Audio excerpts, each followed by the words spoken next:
प्रदूषण के विरुद्ध मुरली मनोहर श्रीवास्तव का युद्ध। कॉन्स्टिट्यूशन क्लब दिल्ली में डॉक्टर मुरली मनोहर श्रीवास्तव एवं ब्रह्म देवानंद पासवान पूर्व राज्यसभा सांसद ने एक प्रेस वार्ता आयोजित किया। दुनिया के सबसे प्रदूषित शहर के रूप में दिल्ली और एनसीआर के चैम्बर में परिवर्तित होने पर अपनी चिंता व्यक्त किया। इस अवसर पर डॉक्टर मुरली मनोहर श्रीवास्तव ने पराली से बने दीपक, गिलास, चम्मच, प्लेट और पत्तल का प्रमोशन करते हुए कहा कि इससे प्रदूषण नियंत्रण होने के साथ साथ रोजगार का सृजन भी होगा। सांसद ब्रह्म देवानंद पासवान ने इनके कार्यक्रम में लोगों को जुड़ने का अपील करते हुए सरकार से भी सहयोग मांगी। इस अवसर पर सहयोगी अशोक चौहान ने कहा कि जल्द ही वे प्रोडक्ट लॉन्च करेंगे। पराली से जो प्रदूषण फैल रहा, पराली जलाने से हरियाणा पंजाब में जलाई जाती पराली और यहाँ पर प्रदूषण होता है। हमसे कुछ लोगों ने ऐसा कहा कि यदि पराली के जलाने से ही प्रदूषण होता है तो पंजाब में, हरियाणा में क्यों नहीं है। वास्तविकता ये है कि जब पानी भरा हो गिलास में, कंप्लीट भरा हो, उसमें 2 बूंद 4 बूंद भी अधिक पानी डाला जाएगा तो वो बाहर निकलने लगेगा। और यदि भरा नहीं है तो उसमें 2 4 5 बूंद समा जाएगा। तो यहाँ पर प्रदूषण गाड़ियों के विभिन्न प्रकार के से फैल रहा है और वो प्रदूषण इतना अधिक हो गया है कि उसमें थोड़ा सा भी धुआं आता है किसी भी चीज़ का तो और बढ़ जाता है। सांस लेने की समस्या का समाधान है पराली से। हम लोगों ने केंद्र सरकार जो एफपीओ है हमारा बालाघाट मध्य प्रदेश में, उसने ये कप बनाए हैं, ये दीपक बनाए हैं, एक कुल्हड़ बनाए हैं, चम्मच बनाए हैं, प्लेट वगैरह बहुत सारी चीज़ें हम लोग बना रहे हैं। इनका सबसे महत्वपूर्ण तो योगदान ये है कि आप उपयोग करने के बाद फेंकेंगे, यदि ज़मीन में रहेगा तो जानवर खाएंगे, कीड़े मकोड़े खाएंगे, यदि पानी में जाएगा तो मछली खाएंगे। तो ये पूरी साइकिल कंप्लीट करता है। जैसे हम इस उत्पाद के लिए हमारे वैदिक धरा संस्था है जो यहीं दिल्ली से है, वो इसका मार्केटिंग का काम पूरा कर रही है, तो मैं उनको भी धन्यवाद देना चाहता हूँ। और जो हमारे साथ भविष्य में जुड़ने वाले हैं उन सबको मैं धन्यवाद देना चाहता हूँ। नेशनलाइजेशन, ऑटोमैकनाइजेशन, मैकनाइजेशन, मॉडर्नाइजेशन और कंप्यूटराइजेशन हो रहा है। ऐसी परिस्थिति में प्रदूषण जो पूरे भारत में नहीं पूरी दुनिया में विकसित हो रहा है और लोगों को सांस लेने में दिक्कत हो रही है।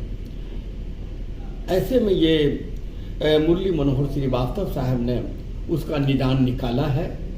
जो इन्होंने आपसे कहा है कि जो पराली है, जो लार पार है, जो जला देते हैं और जिससे प्रदूषण पैदा होता है, उससे हम उसी लार पार से, उसी पराली से हम क्यों न ऐसा चीज़ बनाए जो हम तमाम देशवासियों को दे सकें और प्रदूषण भी पैदा नहीं हो और इसमें रोजी रोटी भी आ सकता है और लोग भूखे भी नहीं मर सकते हैं और यहाँ का गरीबी दूर हो सकता है। ऐसा इन्होंने बोला है। इनके बात का मैं समर्थन करता हूँ। अशोक जी, आप कुछ कहना चाह रहे हैं? हाँ जी, जैसे अभी आप लोग 2 क्वेश्चन आपने पूछे। पहला था कि कब तक इसका प्रोडक्शन स्टार्ट होगा। जी। हमारा मुख्य उद्देश्य ही यहाँ पे ये है कि एक बड़ी यूनिट लगा के छोटी छोटी जिला स्तर पे और पंचायत स्तर पे हम छोटी इकाइयाँ लगाएं, ताकि हमारे मुरली मनोहर श्रीवास्तव जी का सपना है कि आने वाले समय में 15 लाख लोगों तक को हमें रोजगार देना है। तो इसी बात को ध्यान में रखते हुए हमने इसको इस तरह से मॉडल बनाया। इसका जो कमर्शियल मॉडल है कि एक छोटी इकाई लगा के घर में इंसान रह के, एक महिला भी हमारे साथ जुड़ के ये पराली के उत्पाद बनाकर तो प्रति माह 30, 40, 50 हज़ार रुपये कुछ कमा सकते हैं। और हमारा मुख्य उद्देश्य यहाँ पे, जैसे अभी सांसद जी ने बताया हमारे को, कि ये सिर्फ हमारे देश की समस्या नहीं है, हमारी दुनिया की समस्या है। लेकिन दोस्त, हमें आगे बढ़ने के लिए एक कदम घर से निकालना होता है। अगर हम अपने घर को अच्छा कर पाएंगे प्रदूषण मुक्त, तो अपने शहर को कर पाएंगे, शहर को कर पाएंगे तो राज्य को कर पाएंगे, राज्य को कर पाएंगे तो अपने देश को कर पाएंगे। और आने वाले समय में हमारी ये उत्पाद ही एक प्रदूषण का बहुत बड़ा समाधान होगा। कहाँ इसका वो करेंगे निर्माण?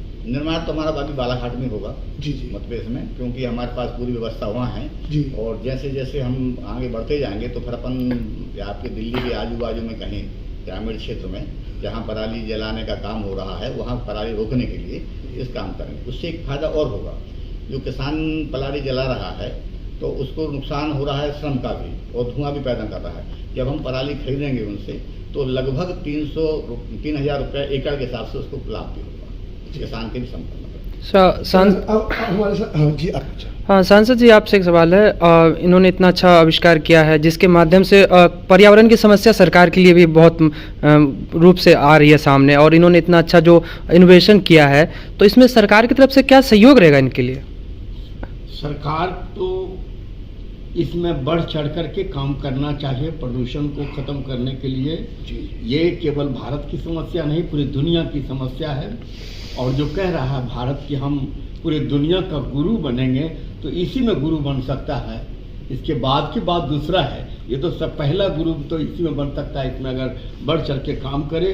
और इस योजना को सफलीभूत करने के लिए जिला स्तर पर अगर इसका कार्यक्रम चलाया जाए तो मैं समझता हूं कि विश्व गुरु बन सकता है और पराली पूरी दुनिया से समाप्त हो सकती है। और इसके साथ साथ रोजगार का भी सृजन हो सकता है। हाँ, इसमें काफी रोजगार लोगों को मिल जाएगा। जो आज शिक्षित लोग, अशिक्षित लोग जो बेरोजगार हैं, सबको काम धंधा मिल जाएगा। हर गांव में काम धंधा में बेरोजगारी भी खत्म हो जाएगी और भूखमरी भी खत्म हो जाएगी और देश विश्व गुरु भी बन जाएगा।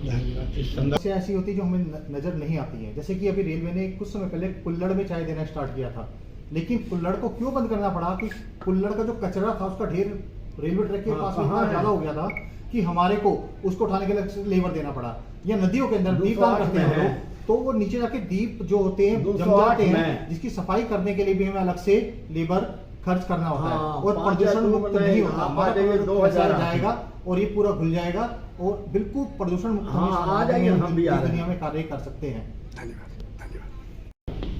आप कुछ कहना चाह रहे हैं? इसमें एक बात और है, जब हम ये मिट्टी के कुल्हड़ कप दीपक का स्थान ले रहा है, उसमें समस्या क्या होती है कि हम जहाँ से मिट्टी निकालते हैं वहाँ गड्ढा बनाते हैं, और जब उसका उपयोग करके हम जहाँ फेंकते हैं वहाँ ढेर बनाते हैं। तो ये दोनों स्थिति में मिट्टी के बर्तन नुकसानदायक हैं, क्योंकि वो टूट जाते हैं, वो ख़त्म नहीं होते। हमारा उत्पाद जो है जैसे बनेगा वैसे ही खाद बन जाएगा, पूरी साइकिल कर रहा है, तो ये बहुत लाभदायक है। इसके साथ साथ हमारा एक और उत्पाद है, ये कैरी बैग है। ये विभिन्न प्रकार की साइज के हम कैरी बैग बना रहे हैं, 1 किलो, आधा किलो से लेकर के 50 किलो, 100 किलो तक अलग अलग साइज के बना रहे हैं। इस कैरी बैग में ये मक्का से बनता है, ये भी किसान के उत्पाद है। तो इस कैरी बैग को आप उपयोग करके फेंकोगे, यदि पानी और मिट्टी के साथ संपर्क करता है तो ये 3 महीने के अंदर गल जाएगा, खाद हो जाएगा। इसमें यदि दुर्भाग्य से किसी जानवर ने खा लिया, बच्चों ने खा लिया, तो जो प्लास्टिक के बैग खाने से नुकसान होता वो नहीं होगा, ये बच जाएगा। तो ये बायोडिग्रेडेबल भी है और कंपोस्टेबल भी है। क्या ये दूसरे प्लास्टिक के मुकाबले महंगे होंगे या सस्ते होंगे? लगभग थोड़ा सा महंगा होगा। देखिए आजकल लोग, जैसे आपने दिए दिखाए, ये सब चीज़ें दिखाए, लोग ना रेट की ओर जल्दी भागते, जैसे चाइनीज माल यूज़ करते हैं। तो ऐसे में ये समस्या अगर आती है तो रेट का क्या इसका रेशियो होगा? मैं आपसे एक बात पूछना चाहता हूँ, यदि हमको छोटा सा बैग करके करोड़ों की बीमारी से बचना है, हल्का सा बैग करना है, तो करोड़ों की बीमारी बचना है, तो आप बैग करना पसंद करोगे, बीमारी लाना पसंद करोगे? सांसद महोदय, आप एक मैसेज दे करके और आज का जो ये प्रेस कॉन्फ्रेंस है उसको पूर्ण करें। आज अपने तरफ से आप क्या मैसेज देना चाहते हैं? आखिरी मैसेज। हाँ, दुनिया भर में आपको हम लोगों के चैनल के माध्यम से देख रहे हैं। डॉक्टर मुरली मनोहर श्रीवास्तव जी के द्वारा जो इनके ज्ञान के द्वारा जो पराली और लार पार कूड़ा करकट से जो सामान, छोटा सामान से स्टार्ट किए हैं और बड़ा से बड़ा सामान भी इसमें बनाया जा सकता है। और ये सामान से पूरे भारत में बेरोजगारी समाप्त हो जा सकती है और गांव में गरीबी समाप्त हो सकती है, और जो प्रदूषण है वो पूरे भारत से समाप्त हो सकता है। और इसलिए हर प्रांत की सरकार को, हर जिला उद्योग, जितने भी प्रांत के जिला उद्योग केंद्र है, सभी जिला उद्योग केंद्र अगर इस कार्यक्रम को लागू करती है तो पूरे भारत में जितने भी 2-2.5 लाख पंचायत है, पंचायत स्तर पर इसका कार्यक्रम लागू होगा तो हम समझते हैं लाखों की संख्या में बेरोजगारों को, चाहे अशिक्षित हो, शिक्षित हो, चाहे महिला हो, चाहे पुरुष हो, सभी को बेरोजगारी समाप्त हो।